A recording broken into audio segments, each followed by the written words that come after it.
This is CBN NewsWatch. And thank you for joining us this Thursday, November 5th. I'm Ephraim Graham. Ahead today, battle for the White House as Joe Biden makes clear he believes he's on the path to victory. President Donald Trump may still win the election, and now his legal team is starting his court challenges as well. What impact will the outcome of the presidential election have on Israel and the Middle East? We're going to get an outlook from Jerusalem. A major religious freedom case going to the U.S. Supreme Court, the first since Amy Coney Barrett joined the court. We're going to take a look at the case and what it could mean. And a symbol of unity as one southern state adopts a new flag with a famous spiritual message. All those stories and more are ahead in this edition of CBN NewsWatch. I want to begin this half hour with the ongoing contest for the White House as former Vice President Joe Biden believes he will become the next president. The Democratic challenger is edging closer to the votes needed to win the Electoral College. But President Donald Trump is not out of the race just yet, and he's contesting the vote counts in 4 battleground states. George Thomas has our report. All eyes are on the count in the key states of Arizona, Pennsylvania, Georgia, Nevada, and North Carolina, as the nation holds its collective breath to see who wins the race for the White House.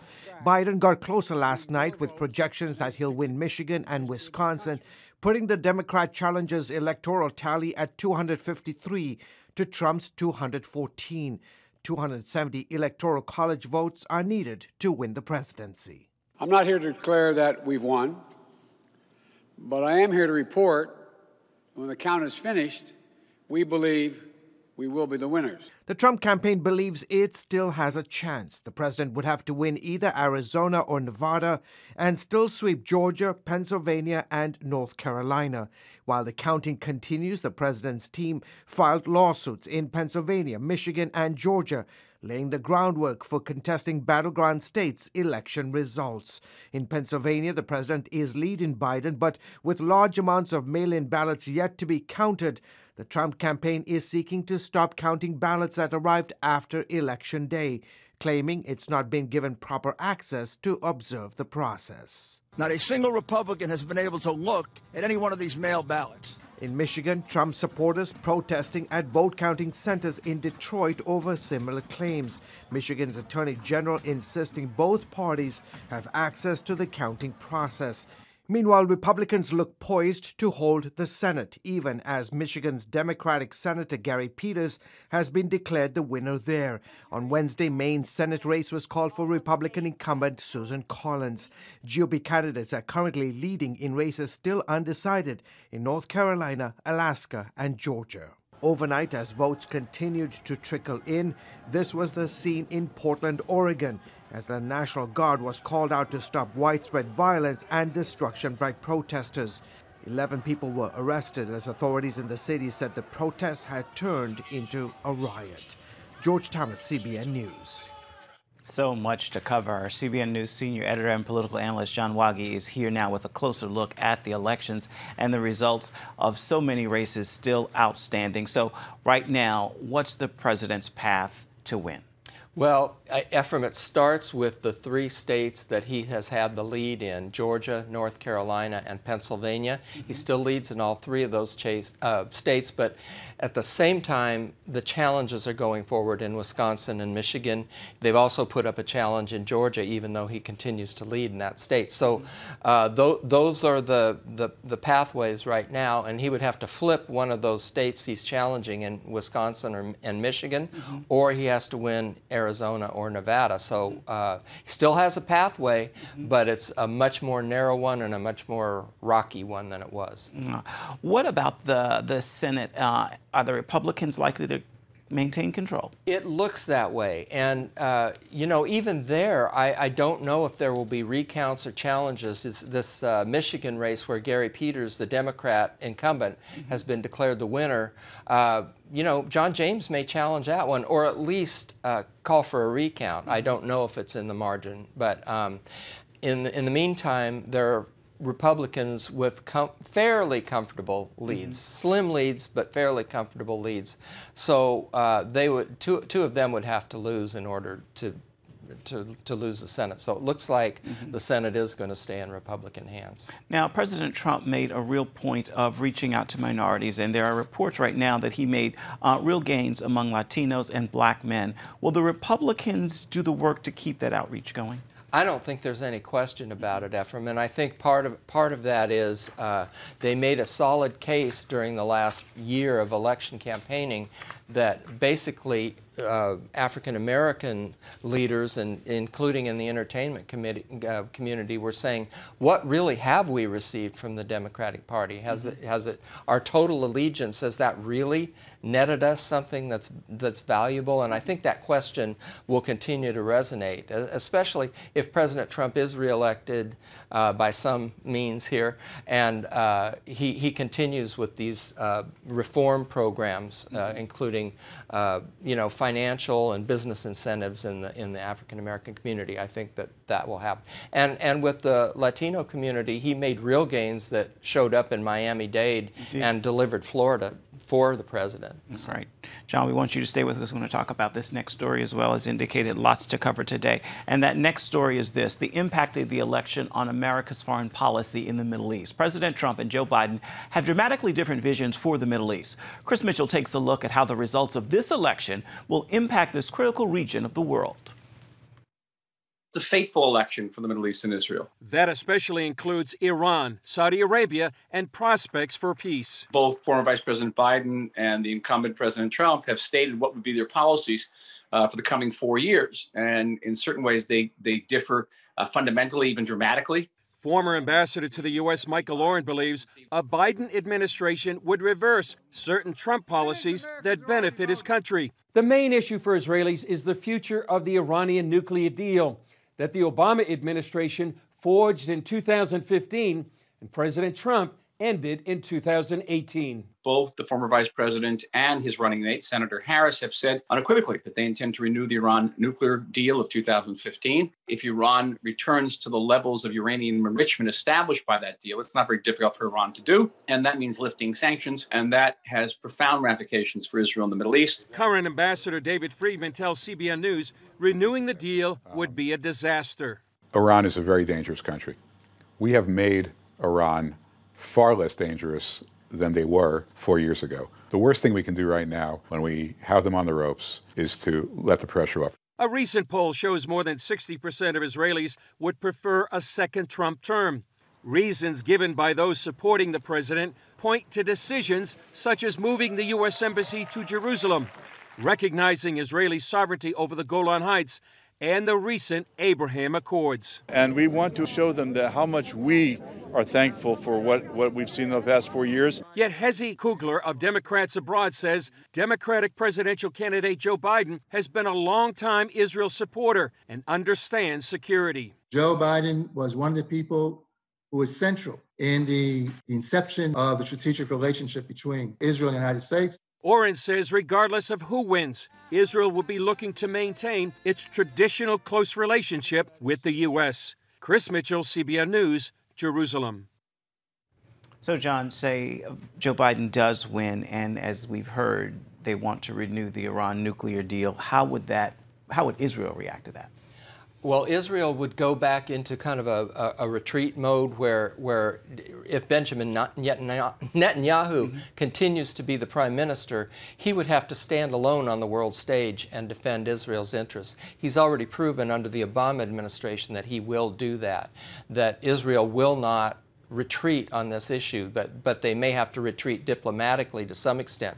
I mean, a Biden administration, Joe Biden may want to continue the policies of friendship toward Israel with the Democratic Party, but he's going to be pressed by his base not to do that, to distance himself from Israel, and it'll put him in a bind as well. But not only that, but the countries, look, the UN just voted just yesterday to call the Temple Mount the Haram al-Sharif, the Muslim name for it. Only 8 countries were voting against, including the United States. So the Biden administration would bring it back to those days where the U.S. would either abstain and sometimes join Israel's opponents and enemies in votes, which is what they did at the end of the Obama administration. So it's a tough situation for Israel, very much so. What would a Biden administration mean for Israel's relations with other countries in the Middle East and the possibility of more peace deals as we've seen play out? Right. This whole last 6 months has been this movement toward the Abraham Accords, and countries in Africa and countries in the Gulf forming unprecedented alliances with Israel and actually moving their embassies in some cases to Jerusalem, or at least considering it. That would all be blown apart. I don't see how it could continue, because their joint kind of common bond is against Iran. And if the United States is going to go back and side with Iran, then that just frays those relationships again. On the other hand, the train is kind of out of the station with the opposition to Iran. And so the United States may find itself isolated and having less influence in the Middle East if these Arab states stick with Israel and don't bother to kowtow to a U.S. foreign policy that goes back 10, 15, 20 years. So, let's bring it back home before we let you go. We talked about the presidential race and we talked about the status of the Senate. How's the House looking as the votes are being counted right now? Well, it's interesting. There's still a couple, 3 dozen races yet to be decided, and yet there were some news agencies that called it for the Democrats right off the bat. It does look like the Democrats are going to hold on to the House, but they're going to have a narrower margin than they did. So Nancy Pelosi, and the number of pro-life women in the House, I believe, has doubled in this election. And so it's not going to be, as big a margin for the Democrats, but Nancy Pelosi will, if it holds up, get to control the agenda, which is what she did all the last 2 years, and you saw what that brought the country. So, well, we are still counting. When do you think we will know? I think it's going to be days, if not weeks. I mean, because now we're going into the courts. So who knows? Because then we have to wait for judges to rule. And I think the challenges are just going to come like an avalanche, one after another after another. All right, let's call November election month. Thank you. Yeah. Thank you so much. Coming up, it is the first major religious freedom case to get to the U.S. Supreme Court since Amy Coney Barrett came on. It involves a Catholic foster agency, its belief in traditional marriage, and questions about placing foster children with gay couples. We're going to have that story for you when we come back. Stay with us.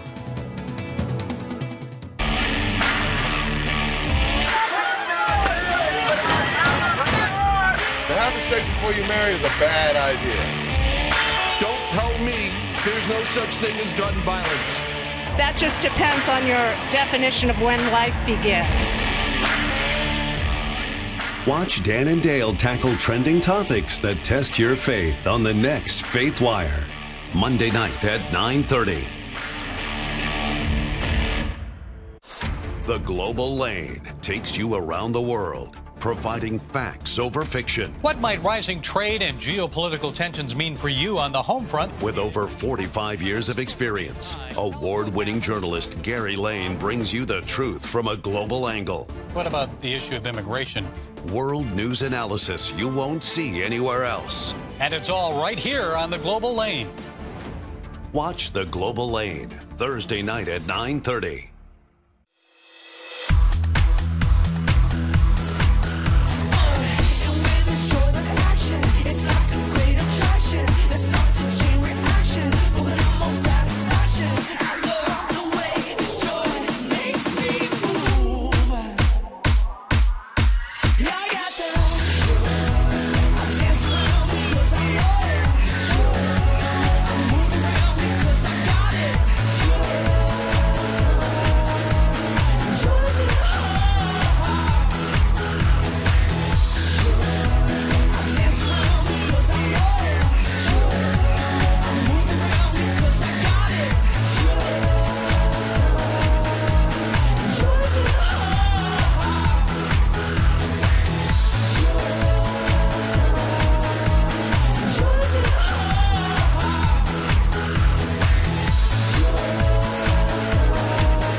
Freedom case is before the U.S. Supreme Court. It is the first heard by new Justice Amy Coney Barrett. A Catholic foster agency in Philadelphia had told a reporter because of its belief in traditional marriage, it would refer same-sex couples to other foster agencies. As Paul Strand now reports, the city of Philadelphia believed that would be anti-gay discrimination.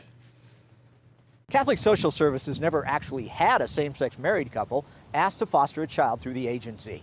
There are dozens of foster agencies that are available to serve gay couples in the city of Philadelphia, and there's no evidence that any gay couple has ever even tried to use CSS as its agencies. But just the idea that it would turn them away was enough for Philadelphia to boot Catholic Social Services out of the foster care business in the city. We stand ready to provide loving homes for children in need, but our ministry is stuck on the sidelines. Philadelphia argued it has every right to do that.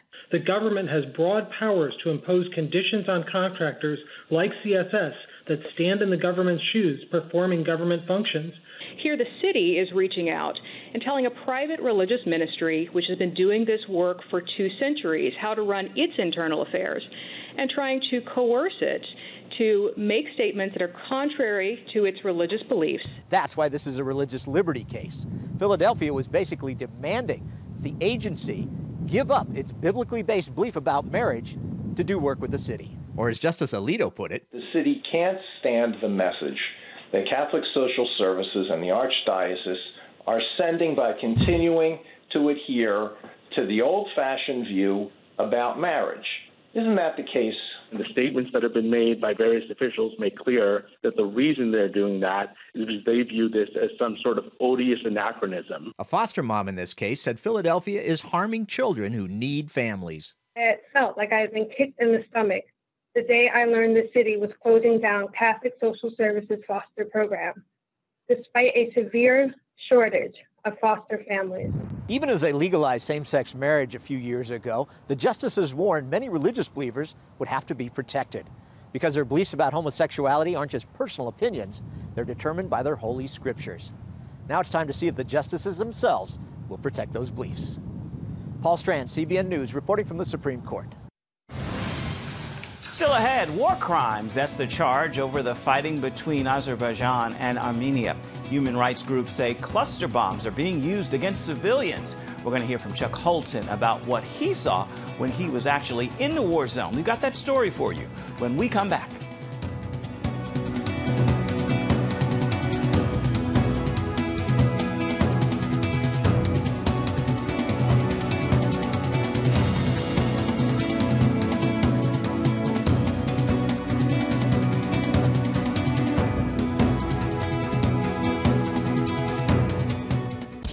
Introducing the CBN Bible from CBN.com. Now, an easier way to study the Bible and grow in your faith. Highlight your favorite verse. Read separate versions at a glance. Click and read a commentary. Or cross-reference your favorite verse using the Strong's Concordance. All the right tools to study the Bible, all in one place. The CBN Bible, available at cbn.com/Bible or the iTunes App Store. This is CBN NewsWatch. Thanks for joining us. Watch breaking news, exclusive stories and programs, credible news reporting. We show you what's happening in the world and how you can pray about it. This is CBN NewsWatch, because truth matters. Weekdays at 5 on the CBN News Channel.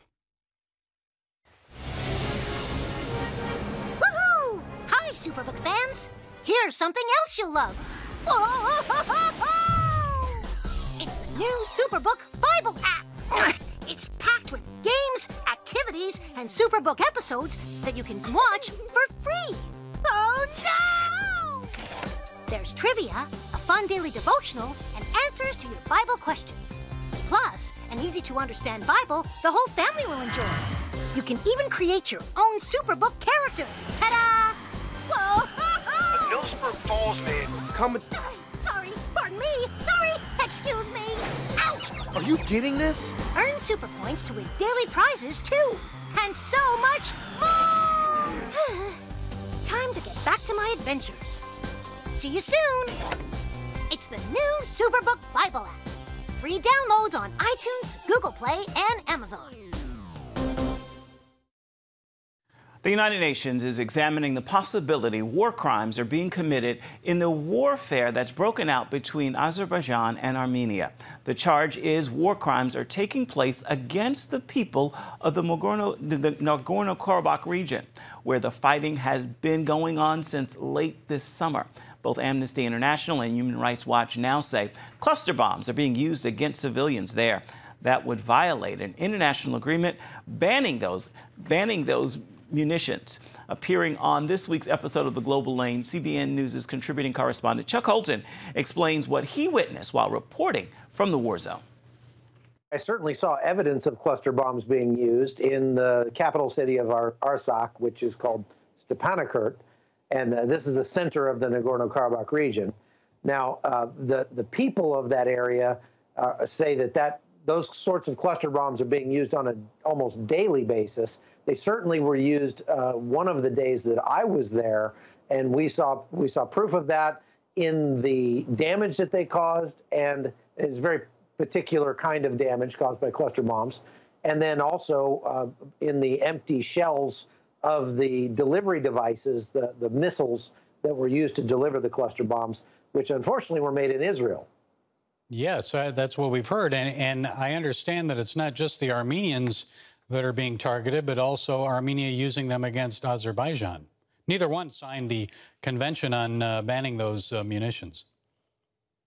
Azerbaijan claims that. They've got a very good press office that is putting out a lot of propaganda. In talking with the Armenians, what they're saying is that, number one, we are not targeting civilians.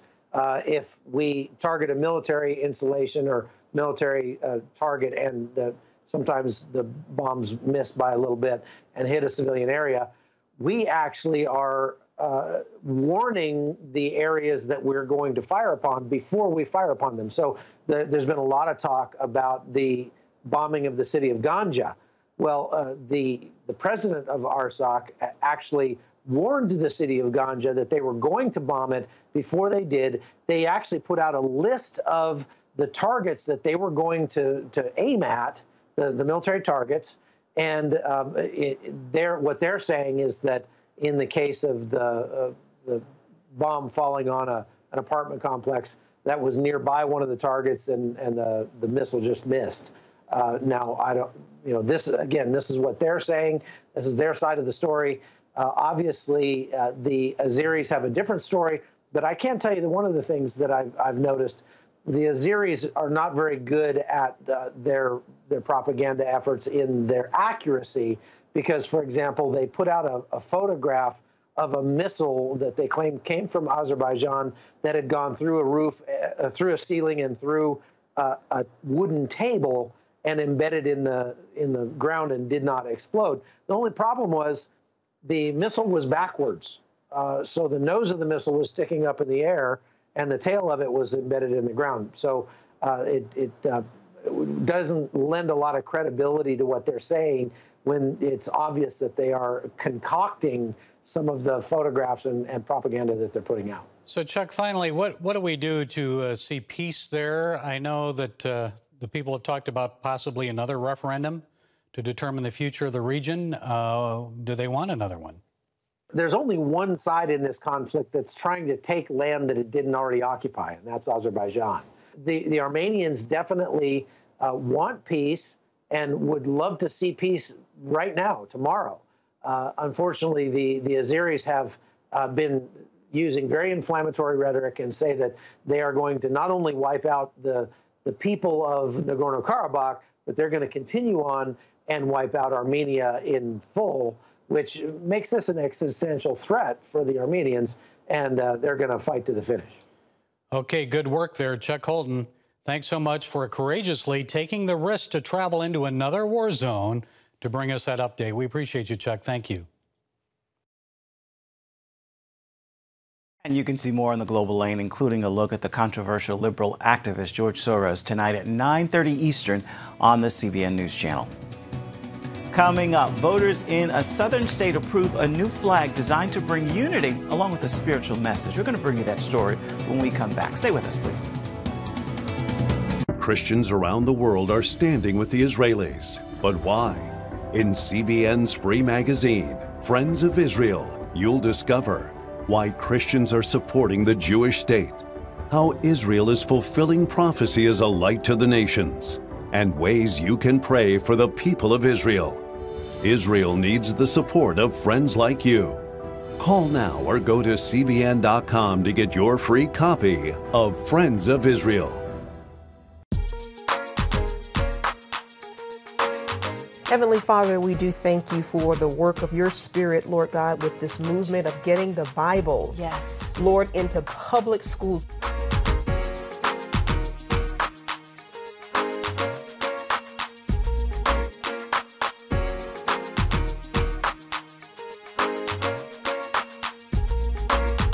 Watch The Prayer Link, Tuesday nights at 6:30.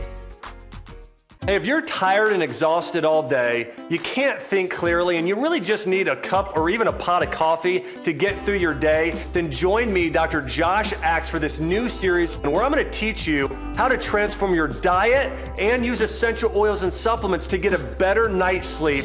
Protect your sleep and live your best life with innovative information from 5 leading sleep experts. If you're not a great sleeper, you can do things to make yourself a great sleeper. If you're already a pretty good sleeper, you can enhance your sleep and be even better. Discover a sleep-enhancing bedtime routine, how to put insomnia to rest, learn how to relieve pain that disturbs sleep, and much more in Protect Your Sleep. Everything you do better with a good night's sleep. Wake up to your best life. Call 1-800-700-7000 to get your free DVD or booklet of Protect Your Sleep today. Don't miss out on this brand new series. Get the top political news and analysis from Washington on Faith Nation, tonight at 6 Eastern, only on the CBN News Channel. And welcome back. The state of Mississippi is about to have a new flag after voters approved it during election on Tuesday. The design shows a magnolia in the center with the words, "In God We Trust," beneath it. The new design replaces the old flag, which had a Confederate battle theme. It was retired after the national discussions over the summer. The Mississippi legislature is expected to put the new design into law with no problem. The new design was chosen after the public submitted nearly 3,000 designs. Time now for your Thursday Thankful, and today I'd like to leave you with the words from and gratitude for a giant in the gospel music world who died a few days ago. Rance Allen was often called the father of contemporary gospel music, and in one song he sang, "I belong to you, I'm yours all alone, mind, body, and soul. You're the spirit that lets me sleep at night.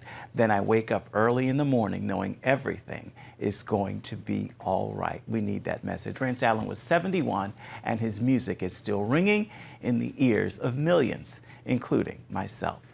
That is going to do it for this edition of CBN NewsWatch. I want to remind you, you can always find more of our news programs on the CBN News Channel. You can find them there anytime. You can also find them online at cbnnews.com. We'd love to know what you think about the stories you've seen here today. Email us, newswatch@cbn.com. And of course, you can always reach out and touch us on Facebook, Twitter, and Instagram. Hope you'll join us again right here next time. Make this a thankful Thursday on purpose and join us right back here tomorrow. Goodbye. God bless.